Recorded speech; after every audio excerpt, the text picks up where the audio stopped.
नमस्कार साथियों, स्वागत है आपका फ्लाइंग एमडीबी 11 स्टडी में। इससे पिछले क्लास में हम लोग शिलालेख पढ़ रहे थे, जिसमें से 6 शिलालेख पढ़ चुके थे।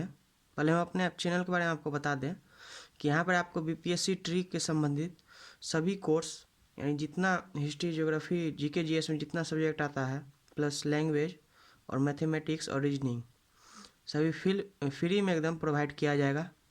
और जब तक चैनल रहेगा तब तक फ्री में प्रोवाइड किया जाएगा, कभी भी पेड कोर्स इस पे नहीं चलेगा। तो जीके अभी चल रहा है, तो इसमें ऐसा नहीं है कि आप टीचर के लिए है तो सिर्फ जीके देखिए। आप किसी भी जनरल कंपटीशन का तैयारी कर रहे हैं उसमें यूजफुल होगा, चाहे बिहार दरोगा हो, बिहार एसएससी हो, चाहे एसएससी हो, रेलवे हो, सभी में यूजफुल होगा। तो अभी तक जो सब सब्सक्राइब नहीं किए हैं कर लीजिएगा फ्लाइंग एमडीबी 11 स्टडी को। चलिए 7वां शिलालेख देखते हैं। यह जो है सबसे बड़ा अभिलेख है। 7वां शिलालेख जो है अशोक का सबसे बड़ा अभिलेख है। इसमें अशोक ने विभिन्न धर्मों को आपसी समन्वय की बात की है, यानी कि आपसी मिलान की बात कही है इसमें। अब देखिए शिलालेख जो है कुछ कुछ हिस्ट्री के बुक में अलग भी देखने को मिलेगा। देखिए शिलालेख में बहुत सारी बात बताई गई, उसका मुख्य बिंदु हम यहाँ पे लिखाए हैं। तो जैसे 9वां शिलालेख में है, इसमें अशोक ने छोटे मोटे त्योहारों को रोक लगा दिया है।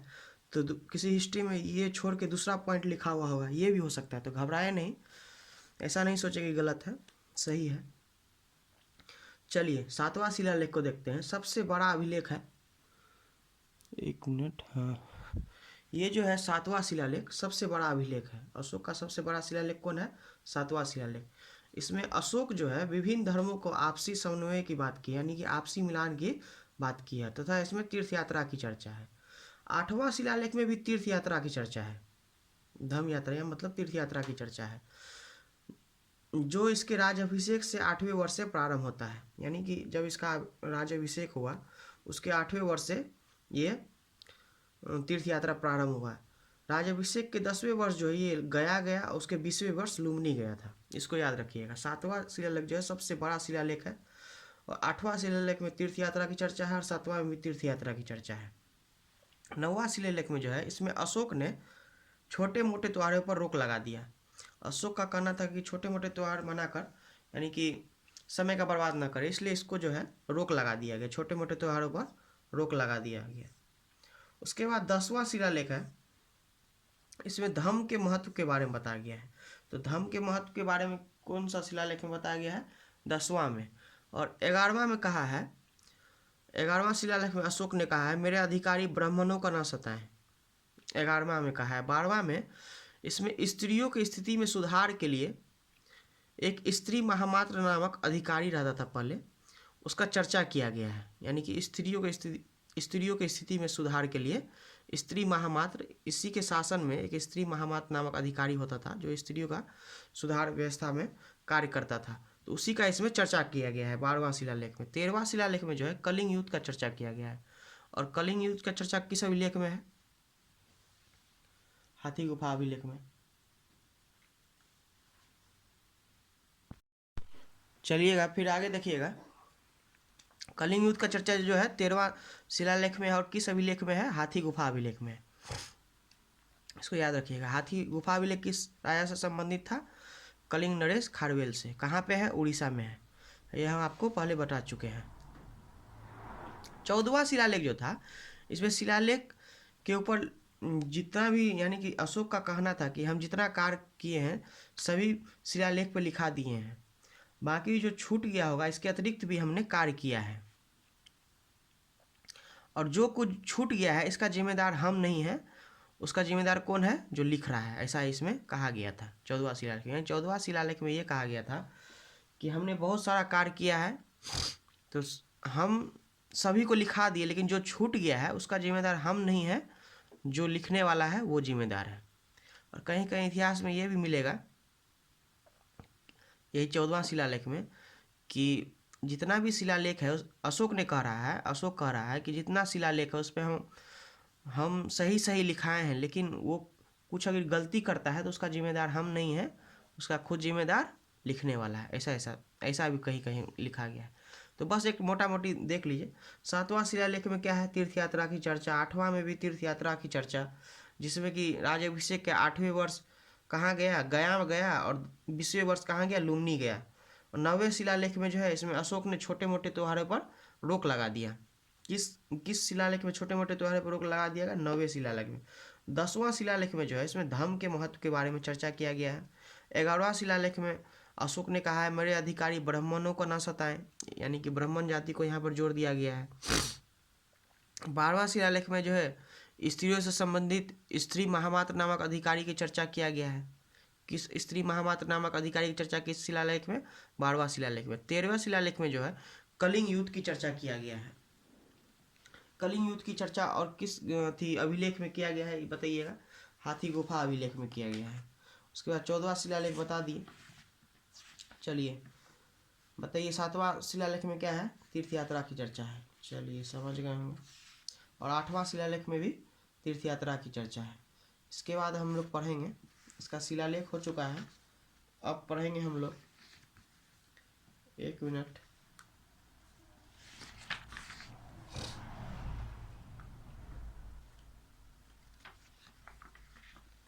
शिलालेख पढ़ लिए, 14 शिलालेख था, और 7 स्तंभ लेख को भी हम लोग इससे पहले पढ़ चुके हैं।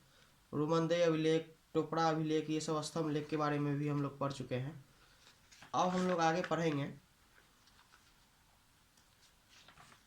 कि मौर्यकालीन जो था, अभी हम लोग मौर्य समाज को पढ़ रहे हैं, मौर्य काल को।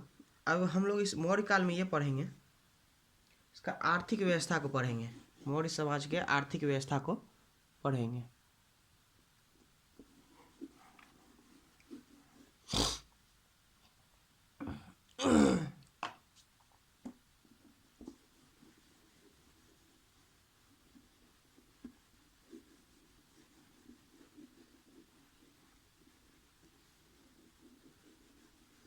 एक मिनट,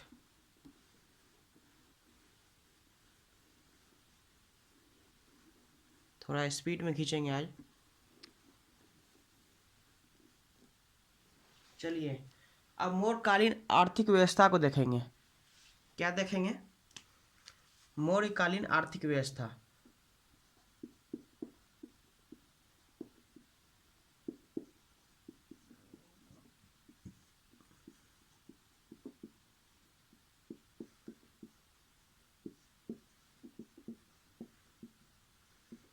मौर्यकालीन आर्थिक व्यवस्था को देखेंगे। अब इस समय जो है, अर्थव्यवस्था का मुख्य आधार जो था, अर्थव्यवस्था का मुख्य आधार कृषि था, पशुपालन था और कारखाना था। क्या था, अर्थव्यवस्था का मुख्य आधार क्या था, कृषि था, पशुपालन था और कारखाना था। बहुत सारा कारखाना भी इस समय मौर्यकालीन में चल रहा था। पशुपालन था और कारखाना था।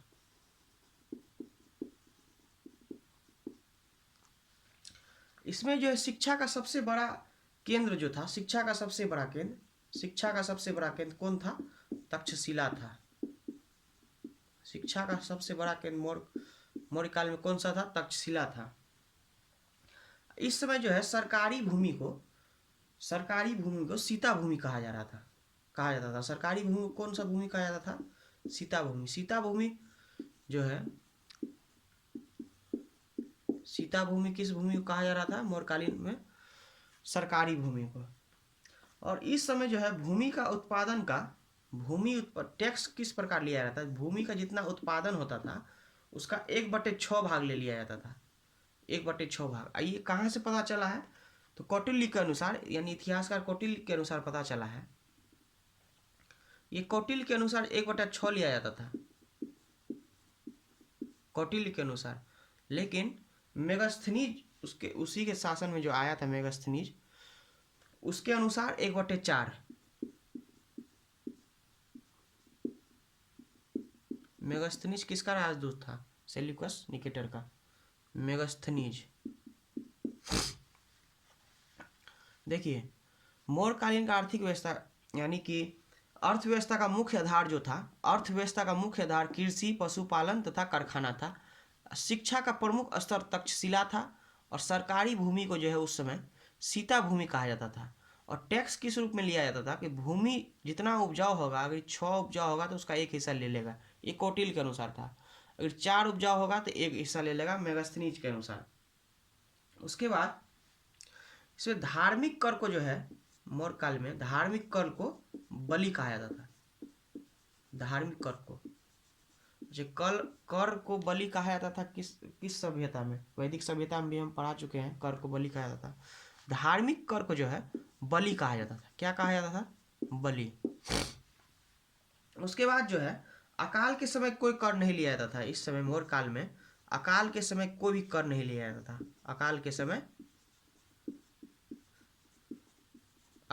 समय नो टैक्स, एकदम हम लिख देते हैं शॉर्टकट में, नो टैक्स, यानी कोई भी कर नहीं लिया जाता था।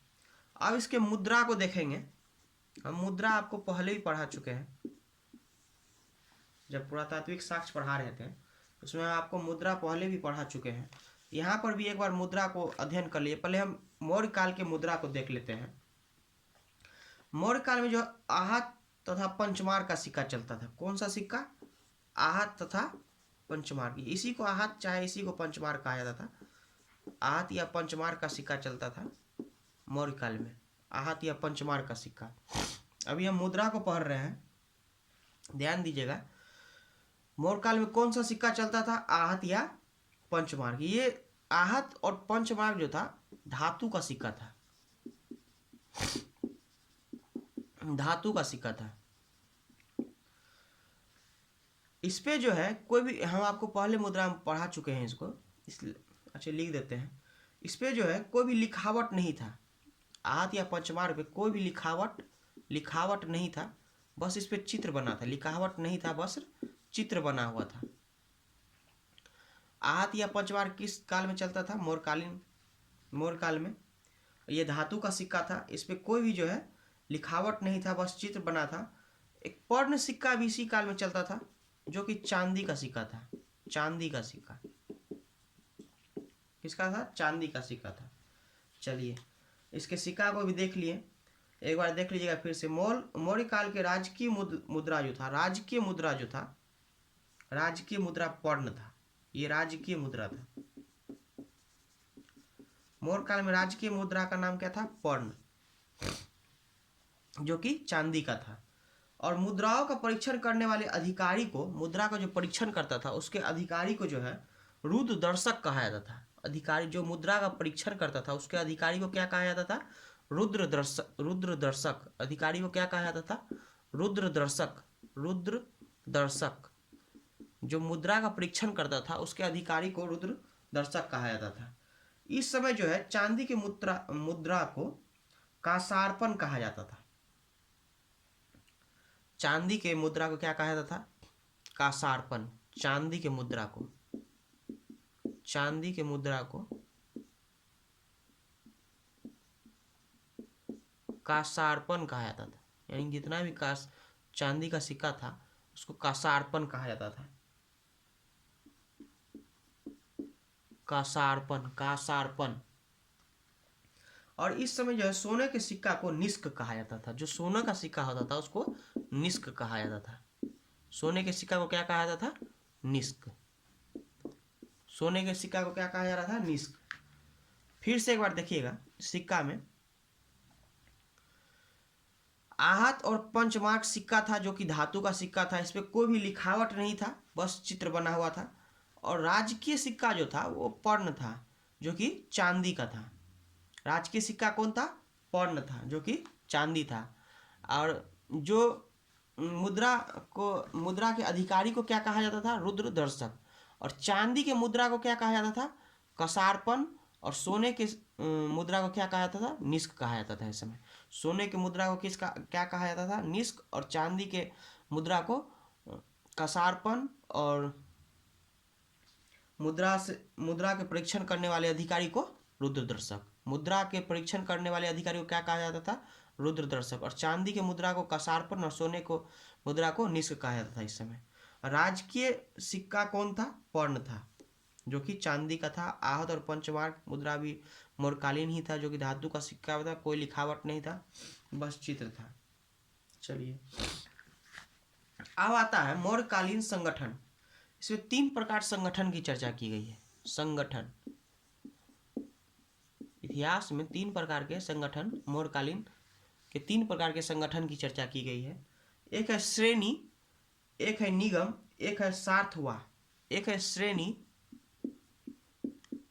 एक है निगम, एक है सार्थवा। सबको समझा रहे हैं। इसको समझाने से पहले इसको एक बार फिर से रिपीट कर लेते हैं। मौर्यकालीन का आर्थिक व्यवस्था जो था कैसा था, यानी मौर्यकालीन का आर्थिक व्यवस्था यानी अर्थव्यवस्था का मुख्य आधार जो था कृषि था, पशुपालन था और कारखाना था। और शिक्षा का सबसे बड़ा केंद्र, शिक्षा का सबसे बड़ा केंद्र क्या था? तक्षशिला था। शिक्षा का सबसे बड़ा केंद्र तक्षशिला था। और इस समय जो है सरकारी भूमि को, किस समय? मौर्यकालीन समय, मौर्य काल में सरकारी भूमि को सीता भूमि कहा जा रहा था। और टैक्स किस प्रकार लिया जा रहा था कि जितना उपज होगा उसका 1/6 कौटिल्य के अनुसार और 1/4 मेगास्थनीज के अनुसार। टैक्स किस प्रकार लिया जाता है, यानी कि जितना भी उपज होगा, अगर 6 किलो उपज हुआ आपका तो उसमें एक किलो ले लेगा कौटिल्य के अनुसार। अगर 4 किलो उपज हुआ तो 1 किलो ले लेगा। टैक्स इस प्रकार लिया जा रहा था। और धार्मिक कर को जो है मौर्य काल में बलि कहा जाता था। और अकाल के समय कोई भी टैक्स नहीं लिया जाता। फिर से समझिए, मौर्य काल का आर्थिक व्यवस्था कैसा था? आर्थिक का मुख्य स्रोत जो था कृषि था, पशुपालन था और कारखाना था। शिक्षा का सबसे बड़ा स्थल मौर्य काल में तक्षशिला था। और सरकारी भूमि को सीता भूमि कहा जाता था। टैक्स किस प्रकार लिया जाता है? जितना उत्पादन है उसका 1/6 कौटिल्य के अनुसार और 1/4 मेगास्थनीज के अनुसार। धार्मिक कल को बलि कहा जा रहा था। अकाल के समय कोई टैक्स नहीं लिया जाता था। इसका मुद्रा क्या था? आहत और पंचमार्क, इसी का मुद्रा था। मौर्य काल का मुद्रा आहत और पंचमार्क था, जो कि धातु का सिक्का था। इस पर लिखावट नहीं होता था, केवल चित्र होता था। इसका राजकीय मुद्रा का नाम पर्ण था, जो कि चांदी का था। इस समय जो है चांदी की मुद्रा को जो है कसारपन कहा जा रहा था। चांदी का जितना भी मुद्रा था उसको कसारपन कहा जा रहा था। और सोने का जितना मुद्रा था उसको निष्क कहा जा रहा था। चांदी का मुद्रा को कसारपन और सोने की मुद्रा को निष्क। और जो मुद्रा का परीक्षण करता था उस अधिकारी को रुद्र दर्शक कहता।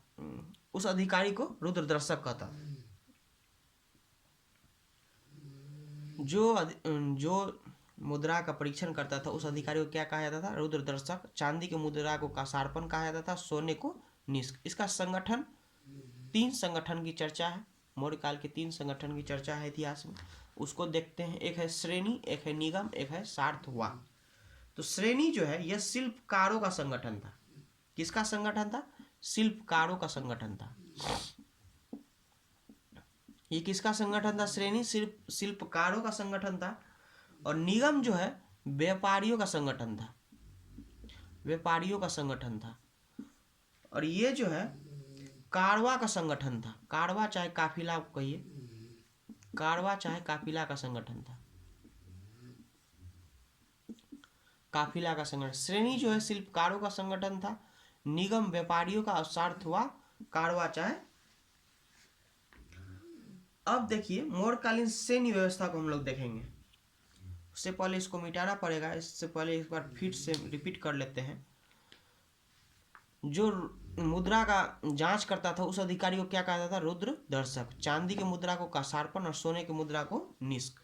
उम्मीद करते हैं याद हो गया होगा। 3 संगठन का चर्चा है, श्रेणी, निगम और सार्थवा। श्रेणी किसका संगठन था? शिल्पकारों का संगठन था। और निगम जो था व्यापारियों का संगठन था। श्रेणी शिल्पकारों का और निगम व्यापारियों का। व्यापारियों का संगठन क्या था? निगम। और शिल्पकारों का श्रेणी। और कारवा का सार्थवा। चलिए, और जो अधिकारी मुद्रा का जांच करता था उसको क्या कहा जाता था? रुद्र दर्शक। चांदी के मुद्रा का कसारपन। चलिए आगे बढ़ते हैं। अब जो है अब मौर्यकालीन सैन्य व्यवस्था को देखेंगे। 1 मिनट। चलिए वीडियो रिकॉर्ड हो रहा है बढ़िया से। अब देखेंगे हम लोग मौर्यकालीन सैन्य व्यवस्था को देखेंगे। मौर्यकाल का सैन्य व्यवस्था कैसा था उसको देखेंगे। सैन्य व्यवस्था को देखेंगे। मौर्यकालीन सैन्य व्यवस्था जो था बहुत ही विशाल था। कैसा था सैन्य व्यवस्था? काफी विशाल था, काफी विशाल था, काफी विशाल था। और इस समय जो है अस्थायी तथा अस्थायी दो प्रकार के सैनिक रहते थे। सैन्य व्यवस्था कैसा था? काफी विशाल था। इसमें जो है दो प्रकार के सैन्य व्यवस्था था, एक अस्थायी तथा एक अस्थायी। दो प्रकार का सेना रहता था, एक अस्थायी तथा एक अस्थायी। इसका सेना जो था घनानंद के समय इतना बड़ा सेना था, हम आपको पढ़ा चुके हैं नंद वंश में। हाँ, इसका सैन्य व्यवस्था जो था काफी विशाल था और एक अस्थायी सेना था, एक अस्थायी सेना था। दो प्रकार का सेना था, सैन्य व्यवस्था था, एक अस्थायी था, एक अस्थायी था। और नंद वंश में हम आपको घनानंद पढ़ा चुके थे, जो काफी क्रूर और लालची सेना था, जिसका हत्या चाणक्य और चंद्रगुप्त मौर्य ने मिलकर किया था। उसमें हम आपको ये पढ़ा चुके थे कि उसका सेना इतना विशाल था कि उसके समय विश्व विजेता सिकंदर जब आक्रमण करने आया तो उसके सेना को देखकर वापस लौट गया।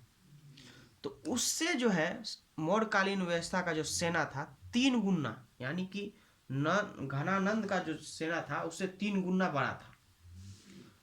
नंद वंश से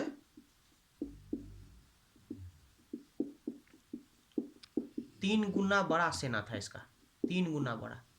आप समझ सकते हैं, नंद वंश का ही इतना बड़ा सेना था कि विश्व विजेता इसके सेना को देखकर घूम गया। तो अब उसका भी 3 गुना बड़ा था ये। एक यूरोप इतिहासकार है जस्टिन ने कहा है कि मौर्य की सेना जो है डाकुओं का एक गिरोह था। जस्टिन ने कहा है, यूरोप इतिहासकार है ये जस्टिन जो है यूरोप इतिहासकार है। इसने कहा है कि मौर्य काल का जो सेना था वो डाकुओं का गिरोह था। मौर्य की सेना जो है डाकुओं का गिरोह। ये कौन कहा है? यूरोप का इतिहासकार जस्टिन। डाकुओं का गिरोह, डाकुओं का गिरोह, डाकुओं का गिरोह, ऐसा ने जस्टिन ने कहा है। चलिए अब इसके वास्तुकला को समझते हैं। वास्तुकला को, सैन्य व्यवस्था को देख लिए, काफी विशाल था। 2 प्रकार का सेना था, एक अस्थायी सेना था, एक अस्थायी सेना था। और नंद वंश का जितना सेना व्यवस्था था उसका उससे 3 गुना बड़ा इसका सेना व्यवस्था था। और यूरोप इतिहासकार जस्टिन ने इस सेना के बारे में कहा है कि ये डाकुओं का गिरोह था। इसके सिक्का को हम लोग पढ़ चुके थे, फिर से एक बार देख लीजिए, इसको मिटाएंगे। यानी मुद्रा का जांच करने वाले अधिकारी को क्या कहा था? रुद्रदर्शक। चांदी के मुद्रा को कसारपन और सोने को निष्क। संगठन 3 प्रकार का था, श्रेणी, निगम और सार्थवा। श्रेणी शिल्पकारों का, निगम व्यापारियों का और सार्थवा कारवा चाहे काफिलों का। उसके बाद देखिए वास्तुकला को देखेंगे। इसका वास्तुकला जो था, मौर्य काल में जो है लकड़ी के भवन हुआ करते थे, जो वर्तमान पटना के कुम्हरार से मिले हैं। वास्तुकला में क्या है? मौर्य काल में जो है लकड़ी का भवन हुआ करता था, लकड़ी का भवन, लकड़ी का भवन हुआ करता था। कैसा भवन हुआ करता था? लकड़ी का भवन हुआ करता था। इसका साक्ष्य कहाँ से मिला है? पटना के, वर्तमान में जो है पटना के कुम्हरार से मिला है। कुम्हरार से, पटना में कुम्हरार है, वहां से मिला है। अशोक ने मध्य प्रदेश में सांची का स्तूप बनवाया है, जो सबसे बड़ा स्तूप है। मध्य प्रदेश हम स्तूप पढ़ा चुके हैं, 88,000 स्तूप बनाया था, जिसमें सबसे बड़ा स्तूप मध्य प्रदेश सांची का स्तूप है। ये भी वास्तुकला के अंतर्गत आएगा, इसलिए हम इसको पढ़ा दिए। अभी सांची का स्तूप है, ये भी समझा दिए। कहाँ है? मध्य प्रदेश में है, सांची का स्तूप है। अशोक ने यूपी के सारनाथ में अशोक स्तंभ बनाया, जिस पर 4 पत्थरों को शेर को एक जगह रखा है। यूपी के सारनाथ में जो है, यूपी के सारनाथ में एक स्तंभ बनाया, सारनाथ में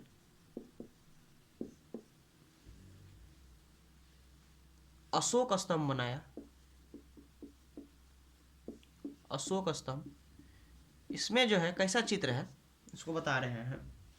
4 पत्थरों के शेरों को एक जगह रखा गया है। पत्थर का शेर है, यानी ऐसे है, इस पे 4 ठो शेर है, एक पीछे है, यानी एक पत्थर है, यानी कि ऐसे है, समझ लीजिए आप। 4 पत्थरों के शेर को जो है ऐसे रखा गया है, यानी कि अगर आप फोटो खींचते हैं तो 3 ठो दिखेगा, एक पीछे रहेगा, जिसको कि भारत का राष्ट्र चिन्ह भी यही है। अशोक स्तंभ ही भारत का राष्ट्र चिन्ह है। कैसा है? 4 पत्थरों को जो है, 4 पत्थर यानी बंदर बना हुआ उस पत्थर से, उसको एक अति स्तंभ पर रखा गया है। यानी कि एक स्तंभ है, ऐसा स्तंभ है, इस पे 4 बंदर, 2 3, एक पीछे है, यानी कि 3 आगे। अगर आप फोटो खींचते हैं तो 3 ही ठोका आएगा, यानी 4 बंदरों का जो है एक स्तंभ पर रखा गया है। इसी को अशोक स्तंभ है। कहाँ है? यूपी में है। ये अशोक स्तंभ कहाँ है? यूपी में। इसी को जो है भारत का राष्ट्र चिन्ह भी इसी को माना गया है। भारत का राष्ट्र चिन्ह कौन है? अशोक स्तंभ, भारत का राष्ट्र चिन्ह। बोले कैसा है? तो इस पर 4 बंदर, एक स्तंभ पर 4 बंदर को रखा गया है। बस फोटो देख लीजिएगा गूगल पे सर्च करके, अशोक स्तंभ। भारत का राष्ट्र चिन्ह कौन है? अशोक स्तंभ। ये कहाँ है? यूपी के सारनाथ में अशोक स्तंभ बना है। किसके? ये जो है अहिंसा का सूचक है। अशोक स्तंभ जो है किसका सूचक है? अहिंसा का सूचक है। अहिंसा यानी किसी प्रकार का हिंसा नहीं, अहिंसा का सूचक है। अहिंसा का सूचक, अहिंसा सूचक है, अहिंसा सूचक है। भारत का राष्ट्र चिन्ह भी यही है, और भारत राष्ट्रीय चिन्ह भी अशोक ही है, अशोक का स्तंभ ही है। चलिए वास्तुकला में क्या देख लिए? लकड़ी का भवन, यानी कि मौर्य काल में कैसा भवन बना हुआ रहता था? लकड़ी का भवन, जो कि आज वर्तमान में पटना के कुम्हरार से भी ऐसा साक्ष्य मिला है। स्तूप, यानी सबसे बड़ा स्तूप मध्य प्रदेश के सांची का स्तूप है। यूपी के सारनाथ में एक अशोक स्तंभ भी बनाया है अशोक ने, जिसको भारत का राष्ट्र चिन्ह भी कहा जाता है। यक्ष एवं दाक्षिणी की मूर्ति पटना के दीदारगंज से मिला है। यक्ष एवं दाक्षिणी की मूर्ति भी, यक्ष एवं याक्षिणी की भी मूर्ति, याक्षिणी की भी मूर्ति पटना के दीदारगंज से मिला है। पटना के कहाँ पर से? दीदारगंज से मिला है। अशोक के अभिलेख विभिन्न क्षेत्रों से मिले हैं। देखिए अशोक का अभिलेख जो है विभिन्न क्षेत्रों से मिला है, किंतु पाटलिपुत्र के क्षेत्र से नहीं मिला है। पाटलिपुत्र के क्षेत्र से एक भी अभिलेख नहीं मिला। विभिन्न क्षेत्रों से इसका अभिलेख मिला है, लेकिन पाटलिपुत्र के क्षेत्र से एक भी अभिलेख नहीं मिला है। सैन्य व्यवस्था को फिर से देखिए, काफ़ी विशाल था, 2 प्रकार का था, अस्थाई और अस्थाई। जैसा कि नंद वंश में हम लोग सैन्य व्यवस्था को देखे थे, उससे काफ़ी 3 गुना बड़ा था। और जॉस्टिन ने इसके सेना को डाकुओं का गिरोह कहा है। इसका वास्तुकला जो था, इसके अशोक के समय काफ़ी लकड़ी का भवन बना मिला था, जो कि वर्तमान में पटना के कुम्हरार से भी इसका साक्ष्य मिला है। ये मध्य प्रदेश में एक स्तूप बना है, जिसे सांची का स्तूप भी कहते हैं, जो सबसे बड़ा स्तूप है। इसने टोटल 88,000 स्तूप बनाया था। यूपी के सारनाथ में भी एक अशोक स्तंभ बना है, जो कि भारत का राष्ट्र चिन्ह भी है। किसके, क्या चीज़ का सूचक है? अहिंसा का सूचक है। और यक्ष एवं याक्षिणी का मूर्ति भी जो है, यक्ष एवं याक्षिणी का मूर्ति कहाँ से मिला है? पटना के दीदारगंज से मिला है। अब देखेंगे अशोक का उत्तराधिकारी। इसका अभिलेख जो है बहुत जगह से मिला, लेकिन पाटलिपुत्रा से एक भी अभिलेख नहीं मिला। अशोक का उत्तराधिकारी जो इसके बाद जो है, इसका पुत्र कुणाल हुआ। कौन हुआ? पुत्र कुणाल। इसका अगला उत्तराधिकारी कौन हुआ? पुत्र कुणाल। लेकिन ये जो है कोई योग्य शासक नहीं था, इतिहास इसके बारे में कोई जानकारी ज़्यादा नहीं देता है। कुणाल बैठा। फिर अशोक का कोई भी उत्तराधिकारी योग्य नहीं था। मौर्य वंश का अंतिम शासक जो था बृहद्रथ था। कौन था मौर्य वंश का अंतिम शासक? अंतिम शासक जो था, अंतिम शासक, इसके बारे में कोई जानकारी नहीं है। बृहद्रथ था, बृहदत्त था। अंतिम शासक कौन था? बृहदत्त था, जो एक कमजोर तथा अयोग्य था। ये भी कमजोर और एंड अयोग्य शासक था। ये भी कमजोर और अयोग्य शासक था। इसका सेनापति जो है पुष्यमित्र था। कौन था? पुष्यमित्र।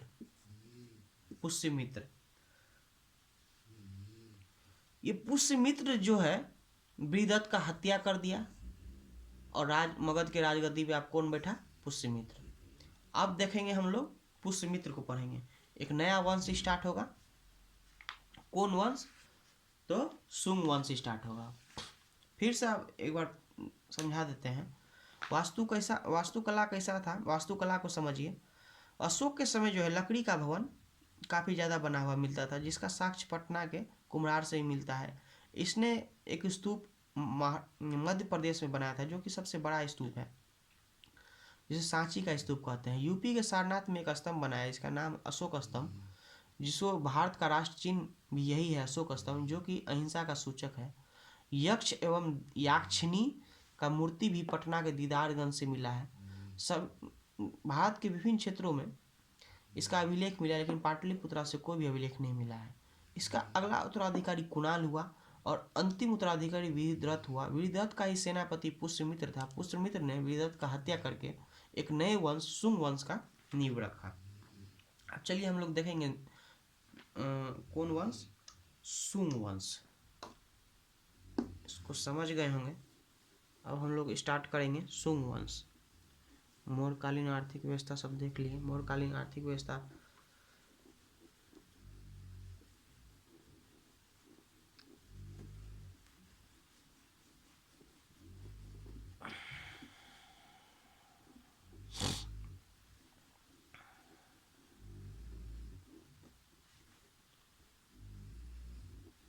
अब देखिए शुंग वंश को पढ़ेंगे। शुंग वंश का संस्थापक जो था पुष्यमित्र था। अब हम लोग देखेंगे शुंग वंश। शुंग वंश का संस्थापक कौन था? पुष्यमित्र था।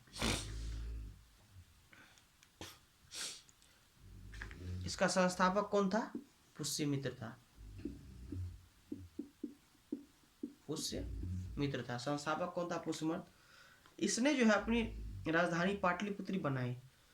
राजधानी पाटलिपुत्र ही रहा। पहला इसने 2 राजधानी बनाया। पहला राजधानी जो है पाटलिपुत्र, और दूसरा राजधानी जो है विदिशा,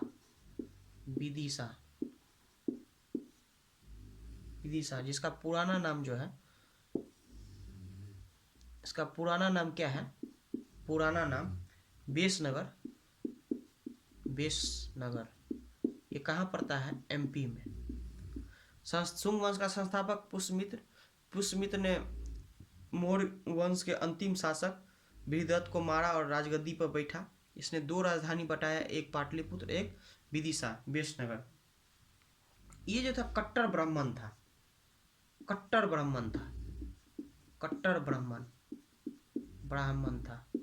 अब देखिएगा ये बौद्ध धर्म को तहस नहस करके रख देगा। कट्टर ब्राह्मण था, तो यहाँ से जो हिंदू धर्म का उजागर होता है, यहीं से हिंदू धर्म का उजागर होता है, शुंग वंश से। ये कट्टर ब्राह्मण था। इसने जो है 36 वर्ष तक शासन किया। कितने वर्ष तक? 36 वर्षों तक शासन किया।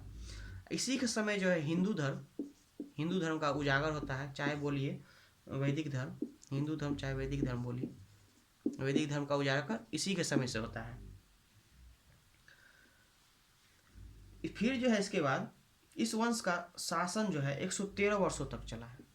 शुंग वंश का शासन 113 वर्ष तक चला। इसने कितना वर्ष तक शासन किया? पुष्यमित्र ने 36 वर्षों तक शासन किया, लेकिन शुंग वंश का शासन जो है 113 वर्ष तक चला। ये बौद्ध विरोधी था, कहा कि कट्टर ब्राह्मण था तो बौद्ध विरोधी था। ये क्या था? बौद्ध विरोधी था। इसने काफी बौद्ध स्तूपों को तोड़वा दिया। इसने बहुत से बौद्ध स्तूपों तथा मठों को ध्वस्त करवा दिया। बौद्ध स्तूपों को जो है, बौद्ध स्तूपों को ध्वस्त करा दिया, मठों को ध्वस्त करा दिया। बौद्ध मठ जितना था बहुत सारा को ध्वस्त करवा दिया। लेकिन इसके बारे में इतिहास में ये भी मिलता है, कई बौद्ध स्तूपों का डेकोरेशन भी हुआ था इसी के शासन काल में। इतिहास में ये भी मिलता है कि इसी के शासन काल में जो है कई बौद्ध स्तूपों का जो है डेकोरेशन भी किया गया था। बौद्ध स्तूपों का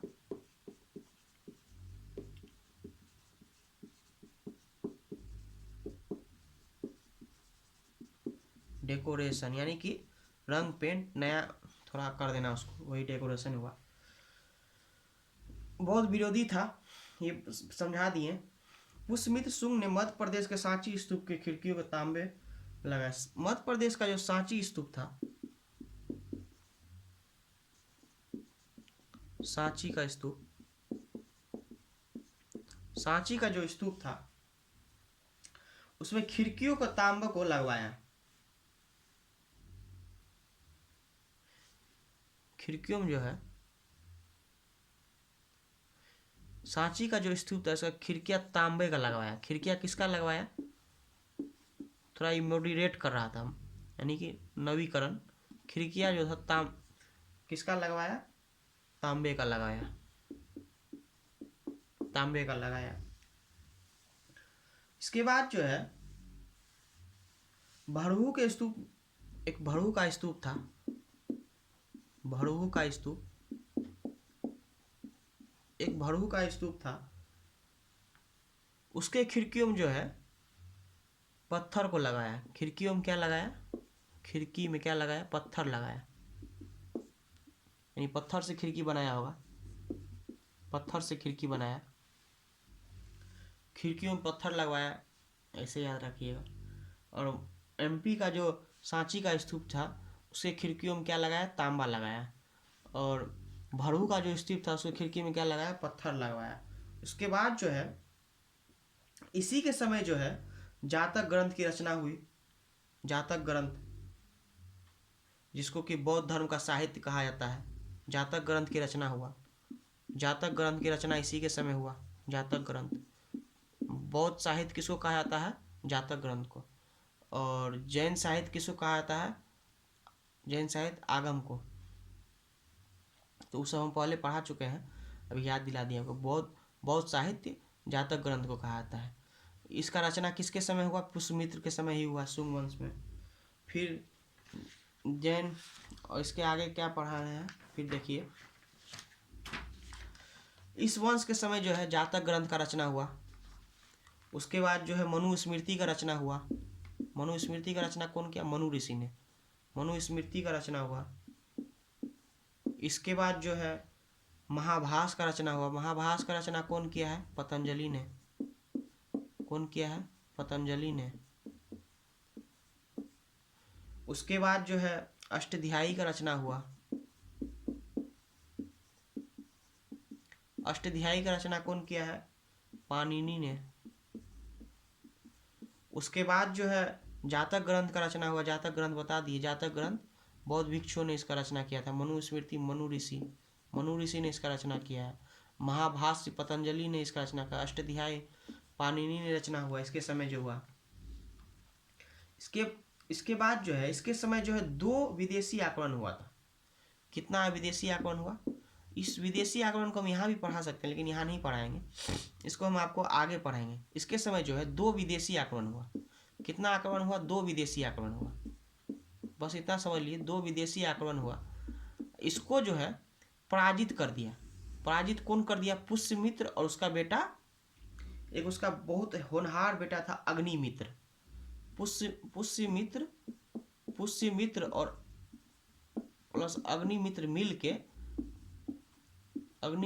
के जो है दोनों विदेशी आक्रमणकारियों को हराकर भारत से भगा दिया। भगाया नहीं, यही बस गया। यानी इतना याद रखिए कि युद्ध में हरा दिया। कौन? पुष्यमित्र और अग्निमित्र। अग्निमित्र के बारे में ये भी इतिहास में मिलता है कि इसको एक लड़की से प्रेम हो गया। इसका प्रेम हो गया किससे? एक लड़की से प्रेम हो गया, उसका नाम था मलिका, मालविका, मालविका, मालविका, मालविका नाम था। इसका चर्चा किस में मिलता है? अग्निमित्र, ये जो अग्निमित्र का प्रेम मालविका से हो गया, इसका चर्चा किसके बुक में मिलता है? तो कालिदास के बुक में मिलता है। किसके बुक में? कालिदास के बुक में मिलता है। कालिदास का बुक है, कालिदास का बुक मालविका अग्नित्री, मालविका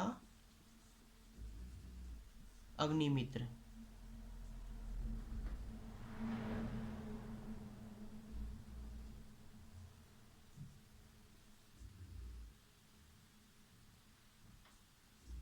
मालविका अग्निमित्र,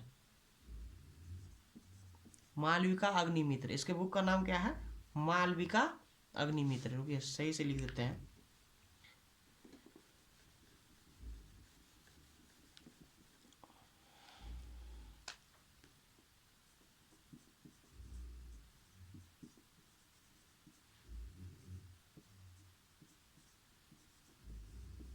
मालविका अग्निमित्र किसका बुक है? कालिदास का है। किसका है? कालिदास का है।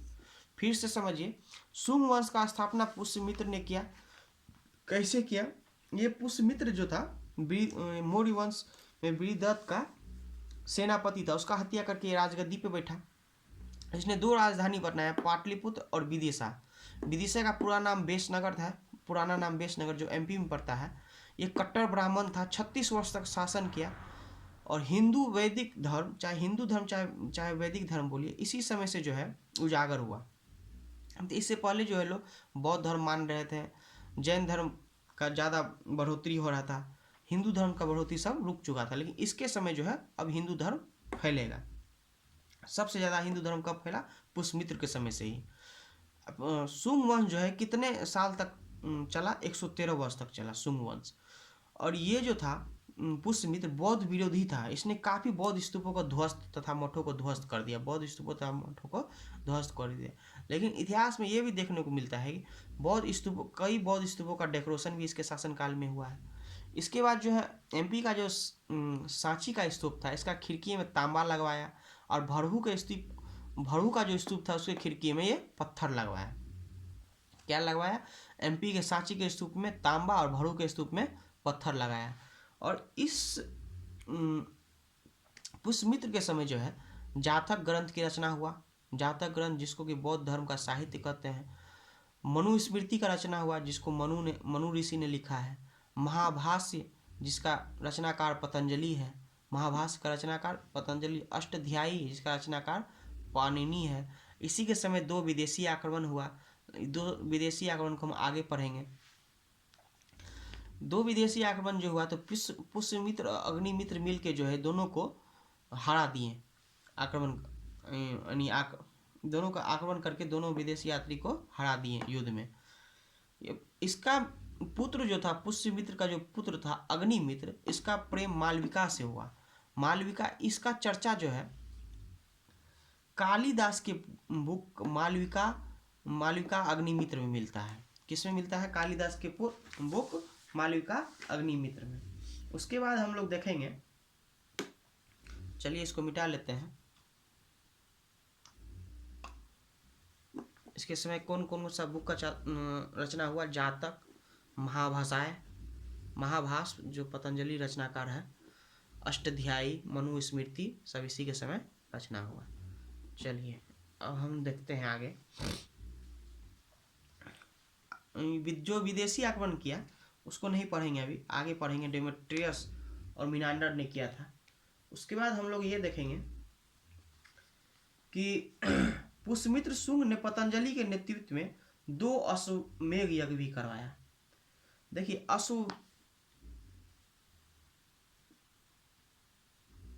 पतंजलि के नेतृत्व में जो है, पुष्यमित्र ने पतंजलि के नेतृत्व में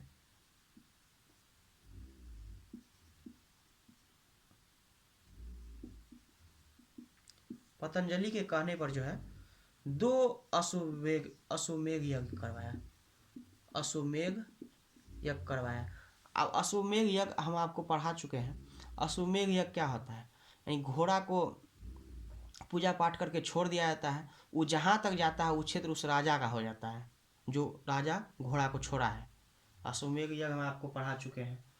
और इसमें और एक ठो यज्ञ पढ़ाए थे आपको, अश्वमेध यज्ञ था, और कौन यज्ञ था, चलिए तत्काल, राजसूय यज्ञ था, अश्वमेध यज्ञ था, और एक यज्ञ और था, राजसूय यज्ञ, अश्वमेध यज्ञ, और भूल रहे हैं हम, चलिए हाँ, वाजपेयी यज्ञ, हाँ वाजपेयी यज्ञ। वाजपेयी यज्ञ में क्या होता था, राजा शक्ति का प्रदर्शन करता था। राजसूय यज्ञ में क्या होता था, राजा राज अभिषेक के समय राजसूय यज्ञ करता था। ये सब आपको पहले पढ़ा चुके हैं। तो पतंजलि के कहने पर जो है 2 बार अश्वमेध यज्ञ करवाया, कौन, पुष्यमित्र शुंग। उसके बाद हम लोग क्या पढ़ेंगे, उसके बाद हम लोग ये पढ़ेंगे कि शुंग राजवंश का शिलालेख जो है जालंधर पंजाब से मिलता है। शुंग राजवंश का शिलालेख, शुंग राजवंश का शिलालेख कहाँ से मिलता है, शुंग राजवंश का शिलालेख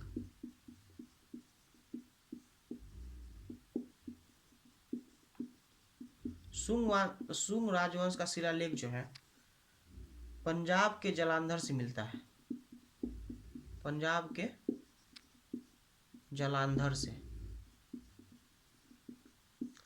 शुंग राजवंश का शिलालेख कहाँ से मिलता है, पंजाब के जालंधर से मिलता है। उसके बाद इस काल में जो है संस्कृत भाषा का सर्वाधिक विकास हुआ है। किस भाषा का सर्वाधिक विकास हुआ है, सर्वाधिक विकास जो है, सर्वाधिक विकास संस्कृत भाषा का हुआ है। संस्कृत भाषा का सर्वाधिक विकास हुआ है इस समय। शुंग वंश के काल का अर्थव्यवस्था जातक ग्रंथ एवं मिलिंद पन्नु नामक पुस्तक से मिलता है। इसके अर्थव्यवस्था के बारे में जानकारी किस पुस्तक से मिलता है, अर्थव्यवस्था के बारे में जो जानकारी जो है जातक ग्रंथ, बौद्ध धर्म के जातक ग्रंथ से और मिलिंद पन्नु बुक से मिलता है, मिलिंद पन्नु बुक से और जातक ग्रंथ से मिलता है। इसके बाद जो इस वंश का अंतिम शासक, अब ये वंश भी खत्म होगा, इस वंश का जो अंतिम शासक था देवभूति थे, जिनकी हत्या उन्हीं के मंत्री वासुदेव ने कर दी और इसके स्थान पर कण्व वंश का स्थापना हुआ। अंतिम शासक कौन था, अंतिम शासक देवभूति था, देवभूति। इसका हत्या कौन किया, इसी का मंत्री वासुदेव,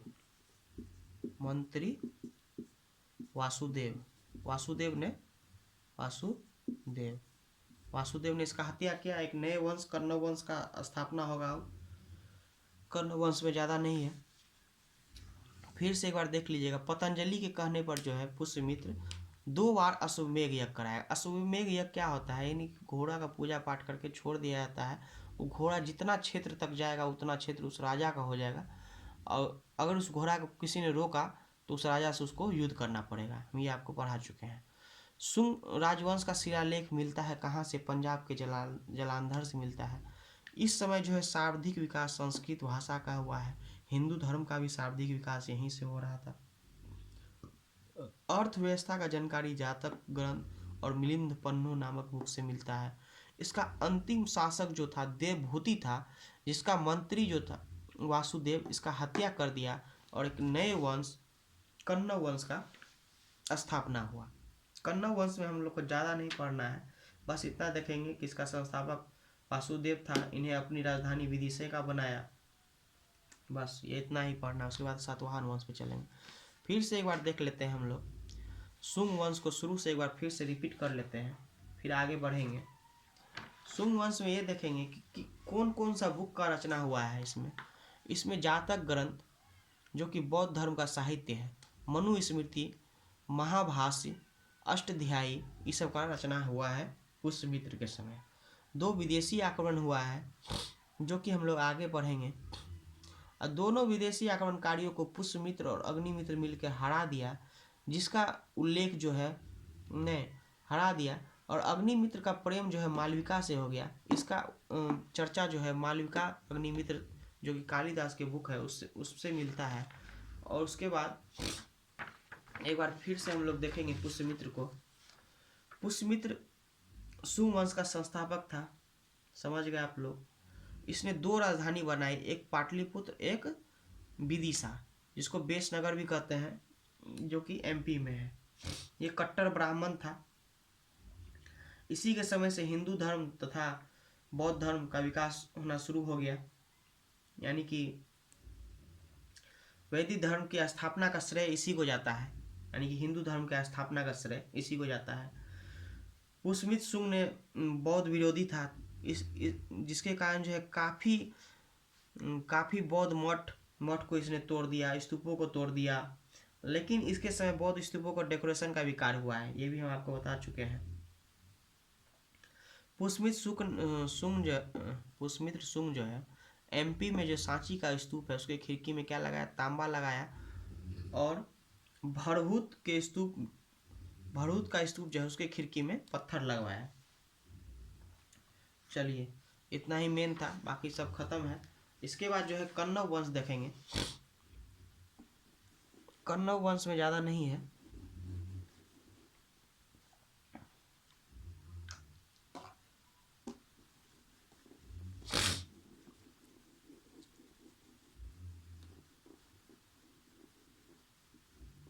कन्नव वंश का संस्थापक वासुदेव।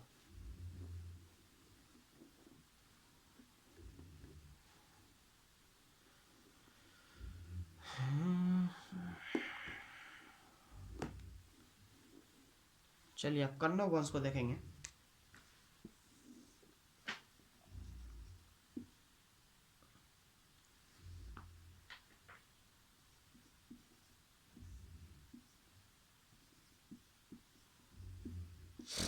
कन्नव वंश को अब हम लोग देखेंगे। इस वंश का संस्थापक जो था वासुदेव था।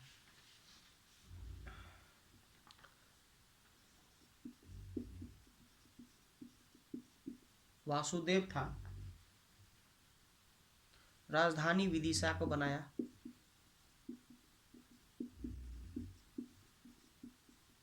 राजधानी विदिशा को बनाया। इस वंश का अंतिम शासक सुशर्मा था। अंतिम शासक बस इतने है। अंतिम शासक सुशर्मा था। अंतिम शासक सुशर्मा था, जिसकी हत्या उसके मंत्री सिमुक ने कर दी। हत्या कौन किया? मंत्री सिमुक ने। सिमुक ने इसका हत्या कर दिया। एक नया वंश अब स्टार्ट होगा, सातवाहन वंश।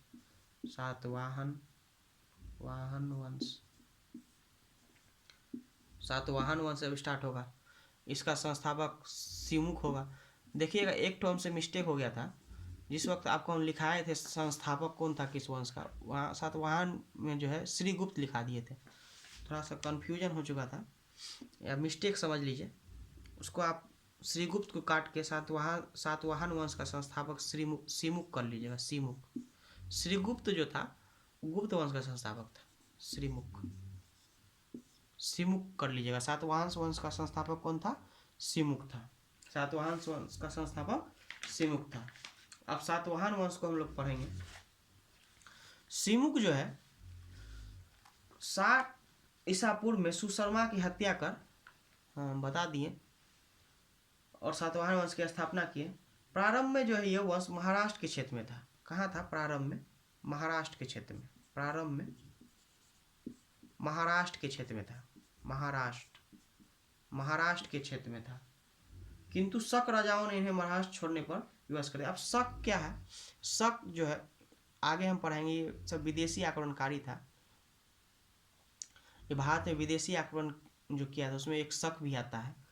हिंद यूनान आता है, शक आता है, पल्लव आता है, कन्नव आता है। तो इस सब वंश को हम आगे पढ़ेंगे। इतना समझ लीजिए, प्रारंभ में जो है सातवाहन वंश का क्षेत्र महाराष्ट्र था, लेकिन यहाँ से हटने के लिए इसको मजबूर कौन कर देता है? शक वंश। कुछ शक राजाएँ थे, शक वंश बोली चाहे शक राजा था, जो कि उसको यहाँ से भगा देता है, महाराष्ट्र से विवश कर दिया। सातवाहन वंश को जो है पुराण में आंध्र सातवाहन कहा गया है। इसको पुराण में क्या कहा गया है? आंध्र सातवाहन। पुराण में क्या कहा गया है? आंध्र सातवाहन। आंध्र सातवाहन पुराण में क्या कहा गया है? आंध्र सातवाहन कहा गया है। सातवाहन की जो राजधानी था प्रतिष्ठान महाराष्ट्र थी। राजधानी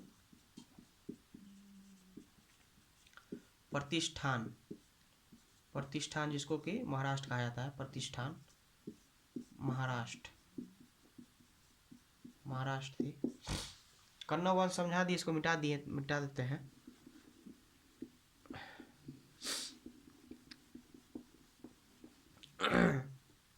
राजधानी कहा था। सातवाहन वंश का संस्थापक कौन था? सिमुक था। प्रारंभ में जो इसका क्षेत्र महाराष्ट्र में था, लेकिन शक राजाओं ने इसे वहां से महाराष्ट्र से हटा दिया, भगा दिया। पुराण में आंध्र सातवाहन कहते हैं। इसका राजधानी प्रतिष्ठान, जिसको इस समय महाराष्ट्र कहते हैं, गोदावरी नदी के तट पर। प्रतिष्ठान कहाँ पड़ता है? गोदावरी नदी के तट पर था। गोदावरी नदी के तट पर था। सातवाहन का राजकीय भाषा प्राकृत तथा लिपि ब्राह्मी था। राजकीय भाषा क्या था? प्राकृत। राजकीय भाषा क्या था? प्राकृत था। चाहे और लिपि क्या था? ब्राह्मी था। लिपि 4 लिपि आपको हम पढ़ाए थे पहले, खरोष्टी, ब्राह्मी, अर्नेइक। सबसे इसी काल में जो है सातवाहन वंश में जो है सबसे पहले किस सिक्का का प्रयोग किया गया? सबसे पहले सीसा का सिक्का का प्रयोग किया। किसने? सातवाहन वंश में। सातवाहन वंश वालों ने ही सबसे पहले सीसा का सिक्का चलवाया। ब्राह्मणों को भूमि अनुदान देने की प्रथा का आरंभ सर्वप्रथम, ब्राह्मण को जो है भूमि अनुदान, ब्राह्मणों को जो है भूमि अनुदान सर्वप्रथम इसी वंश में चालू हुआ। भूमि अनुदान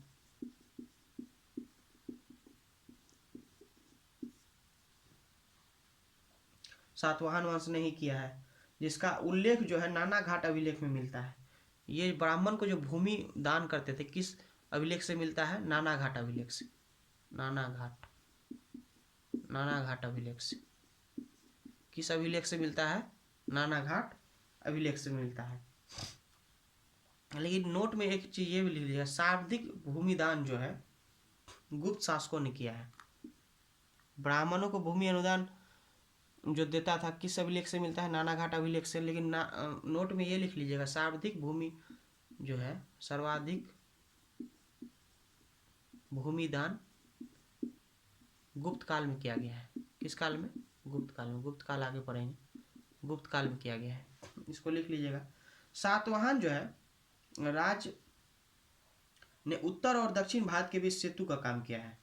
सातवाहन वंश जो है उत्तर तथा दक्षिण भारत के बीच जो है सेतु का काम किया है, यानी जोड़ने का कार्य किया है। उत्तर तथा दक्षिण भारत को जोड़ने का कार्य किया है। उत्तर तथा दक्षिण भारत को जोड़ने का कार्य किया है। जोड़ने का कार्य किया है। उसके बाद हम लोग देखेंगे सातवाहन जो है मातृ समाज, ये इसका समाज जो था मातृ सत्तात्मक था। कैसा था समाज? सिंधु सभ्यता का समाज भी कैसा था? मातृ सत्तात्मक था। वैदिक समाज कैसा था? पितृ सत्तात्मक था। और सातवाहन वंश का समाज कैसा था? मातृ सत्तात्मक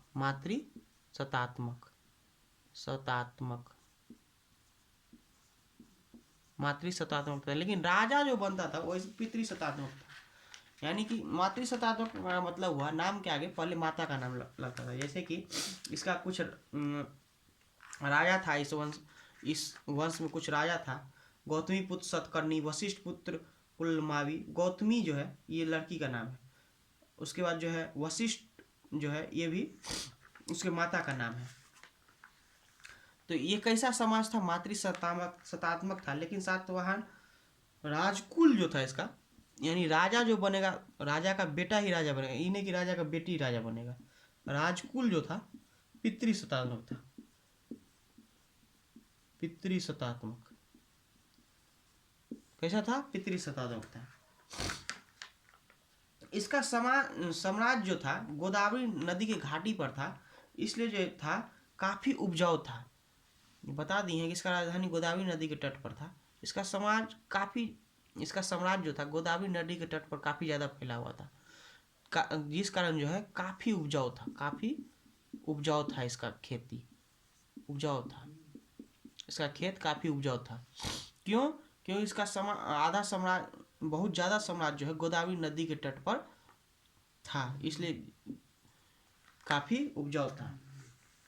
ऐसा भी कहा जाता है कि सातवाहन काल की भूमि उस समय सबसे उपजाऊ भूमि थी, बता दिए। वेतन, अब ये जो है इसके साम्राज्य में जो मंत्री संतरी चाहे सेना जो काम करता था, इसके साम्राज्य में, सातवाहन वंश के साम्राज्य में सेना जो काम करता था उसको पैसा नहीं दिया जाता, भूमि दिया जाता। वेतन के बदले जो है भूमि दे दिया जाता था। वेतन के बदले क्या दिया जाता था? भूमि दिया जाता था, भूमि। इसी को जो है सामंती व्यवस्था कहा गया है, सामंती व्यवस्था। सेना को भूमि दिया जाता था, किसके बदले? वेतन के बदले। इसी को क्या कहा? सामंती व्यवस्था। लेकिन ये जो है शाब्दिक प्रयोग, जो सामंती व्यवस्था का शाब्दिक प्रयोग जो है, इसका शाब्दिक प्रयोग जो है किसने किया है? गुप्त काल में शाब्दिक प्रयोग हुआ है इसका, सामंती व्यवस्था का। यानी कि सेना को जो है वेतन के बदले भूमि दिया जाता था। और इस वंश का सबसे योग्य शासक जो था, योग्य शासक हाल था, और सबसे प्रतापी शासक जो था गौतमीपुत्र सतकर्णी था। सबसे योग्य शासक कौन था? हाल था। और प्रतापी शासक यानी कि एकदम मार काट में सबसे आगे कौन था?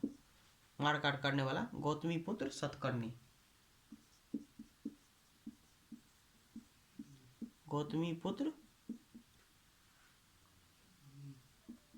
सातकर्णी। इसके समय जो है नासिक के शक शासक नहपान ने आक्रमण कर दिया। पुष्यमित्र के समय जो है, नहीं, गौतमीपुत्र सतकर्णी के समय जो है, अब देखिए पुष्यमित्र का समय गया, अब गौतमीपुत्र सतकर्णी आया। इसके समय जो है नासिक का शक शासक था नहपान। नासिक का शक शासक नहपान। नासिक का शक शासक, शक के बारे में आगे पढ़ाएंगे। यह मध्य एशिया से भारत आया था, इतना जान लीजिए। शक शासक को नहपान इस पर आक्रमण कर दिया। जब गौतमीपुत्र सतकर्णी सातवाहन वंश का शासक था तो इस पे ऊपर आक्रमण किया। गौतमीपुत्र सतकर्णी इसमें विजेता हासिल किया, नहपान को काफी मारा और भगा दिया। इसके बाद जो है इसका जानकारी जो है, ये नहपान जो हार गया, इसका जानकारी किससे मिलता है? एक अभिलेख है नासिक में, महाराष्ट्र के नासिक में एक अभिलेख है, जोगलथंबी अभिलेख, नहीं जोगलथंबी सिक्का है, अभिलेख नहीं है, जोगलथंबी सिक्का है।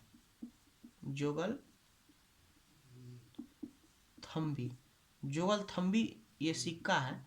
इससे पता चलता है कि गौतमीपुत्र सतकर्णी पर जब नासिक का शक शासक नहपान ने आक्रमण किया तो नहपान काफी बुरी तरीके से हार गया। इसे कैसे पता चलता है? जोगलथंबी सिक्का से पता चलता है। जोगलथंबी सिक्का कहाँ का था? नासिक का था। इस पे क्या दर्शाया गया है? इस पे दर्शाया गया है कि एक और गौतमपुत्र सतकर्णी एवं दूसरी ओर जो है नहपान का नाम और चित्र है। यानी गौतमपुत्र सतकर्णी खड़ा है, उसके पैर के नीचे गिरा है कौन? नहपान। ऐसा सिक्का पे दर्शाया गया है। तो इसी से पता चलता है कि नहपान बुरी तरीका से हार गया था।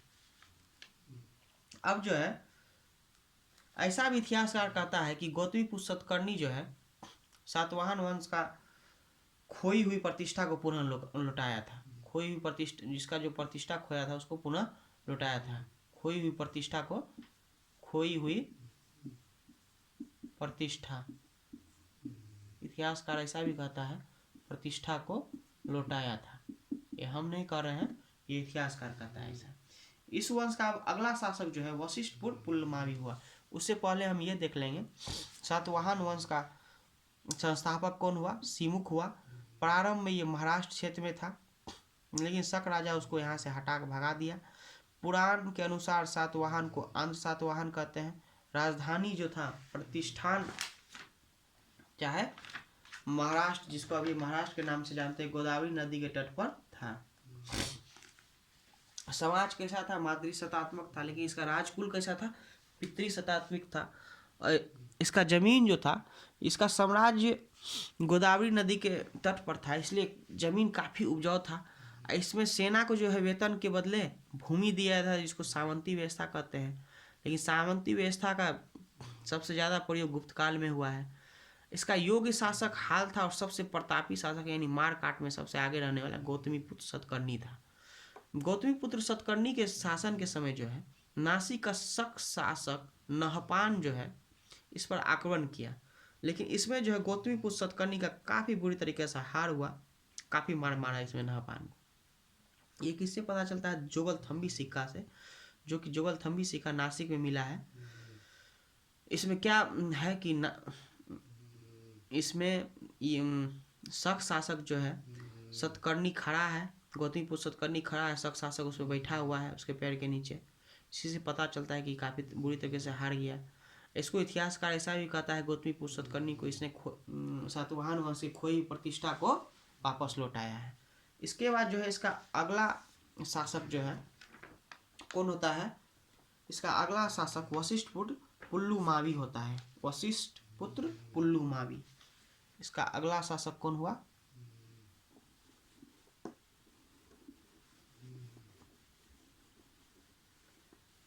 अगला शासक जो है वशिष्ठपुत्र पुल्लुमावी हुआ। वशिष्ठपुत्र